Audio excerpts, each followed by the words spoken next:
Have you ever looked at your calendar and wondered why a week is exactly 7 days long? We structure our entire lives around this continuous, unbreakable cycle. We dread Mondays, we celebrate Fridays, and we live for the weekend. We measure our paychecks, our vacations, and our deadlines by this specific 7-day rhythm.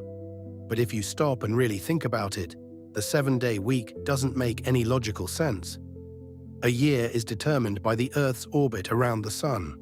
A month is roughly tied to the phases of the Moon. A day is exactly how long it takes for the Earth to rotate once on its axis. But a week, there is no physical or astronomical event that takes exactly 7 days. You could easily divide a typical 30-day month into 3 10-day weeks, or 6 5-day weeks. So why did humanity settle on the number 7? The answer is an incredible story of ancient astronomy, forgotten mythology, and an invisible thread that connects your modern smartphone calendar to people staring at the night sky thousands of years ago. Today we are tracing the history of the 7-day week and uncovering how the stars named our days.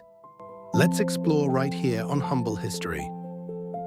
To find the true origin of the 7-day week, we have to travel back over 4,000 years to ancient Mesopotamia, to the civilization of the Babylonians. The Babylonians were brilliant astronomers and mathematicians. They didn't have telescopes or modern instruments, but they were obsessed with the sky.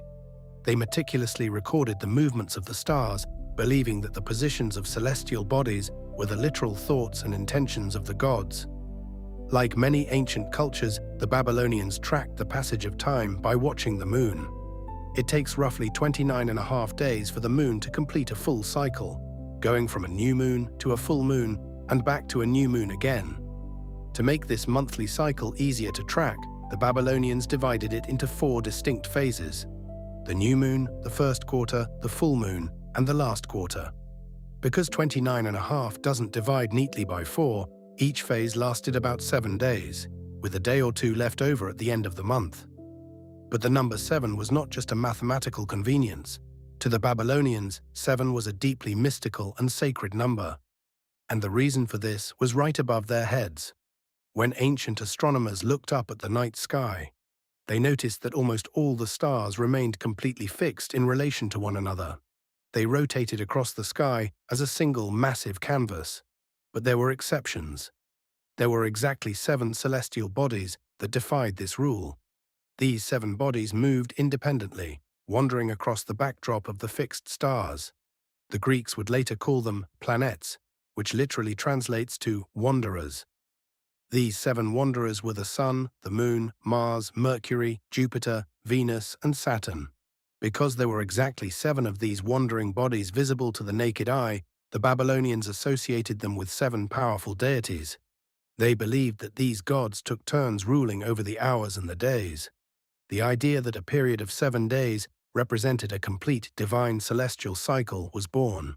This powerful concept didn't stay in Babylon. It spread across the ancient world.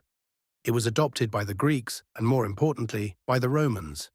For a long time, the Roman Empire actually used an 8-day market cycle. But as they absorbed Eastern cultures and the growing influence of early astrology, the 7-day cycle became more and more popular. Finally, in the year 321 AD, Emperor Constantine the Great legally established the 7-day week for the entire Roman Empire and decreed that the day of the sun would be a day of rest. But here is where the story gets really fascinating: the names of the days. The Romans named their days directly after the 7 celestial bodies and the gods associated with them. Dies Solis was the day of the sun. Dies Lunae was the day of the moon. Then came the days of Mars, Mercury, Jupiter, Venus, and Saturn. If you speak a Romance language like Spanish, French, or Italian, you can still hear these Roman gods perfectly preserved today. In Spanish, Monday is lunes, from luna, the moon. Tuesday is martes, for Mars. Wednesday is miércoles, for Mercury. Thursday is jueves, for Jupiter. And Friday is viernes, for Venus. But wait, if that is true, why do the English names sound so different? Where on earth did Tuesday and Wednesday come from?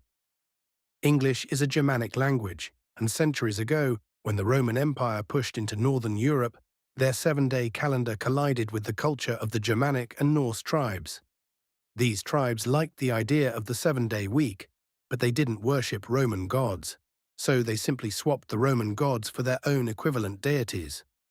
The day of the sun remained Sunday, and the day of the moon remained Monday. But the day of Mars, the Roman god of war, was swapped for Tu, the Norse god of single combat and glory. That became Tuesday, which eventually evolved into Tuesday.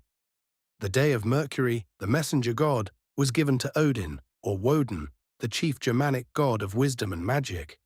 That became Woden's Day, which we now call Wednesday. The day of Jupiter, the Roman god of thunder, was naturally handed over to Thor, the Norse god of thunder and strength. Thor's day eventually became Thursday, and the day of Venus, the Roman goddess of love, was swapped for Frigg, the Norse goddess of love and marriage, giving us Frigg's Day, or Friday. Interestingly, the Germanic tribes didn't have a direct equivalent for Saturn, so they just kept the Roman name. Saturn's day simply became Saturday. Think about how incredible that is. Every time you set an alarm for a Wednesday meeting, or make plans for a Friday night, you are unknowingly invoking the names of ancient Norse and Roman gods, mapped perfectly to the 7 wandering celestial bodies of ancient Babylonian astronomy. It is a linguistic fossil hidden in plain sight in our daily routine. Now, you might be wondering, has anyone ever tried to change this? Has anyone ever tried to break the 7-day week and invent something more modern? The answer is yes, and the results were disastrous. During the French Revolution in 1793, the new government wanted to completely strip away all religious and historical influence from everyday life. They introduced the French Republican calendar, which featured a highly logical, mathematically perfect 10-day week. It was designed to align with the new metric system. There were 3 10-day weeks in a month. But there was a massive problem. People absolutely hated it. Under the old system, workers got 1 day of rest every 7 days. Under the new system, they only got 1 day off every 10 days. Productivity plummeted, exhaustion set in, and people rebelled. Finally, in 1805, Napoleon officially abolished it and brought back the traditional 7-day week. The Soviet Union tried something similar in 1929. They implemented a continuous 5-day workweek. To keep factories running non-stop without any breaks, workers were assigned different days off, indicated by specific colors. But this completely destroyed family and social life. A husband might have a yellow day off, while his wife had a red day off, meaning they never saw each other. The social fabric of society began to unravel, and by 1940, the Soviet Union gave up and returned to the standard 7-day week. The 7-day week is arguably the most successful and enduring human institution in history. It has survived the rise and fall of empires, religious revolutions, complete calendar changes, and the modern industrial age. It is a completely artificial construct, yet it feels as natural to us as the changing of the seasons.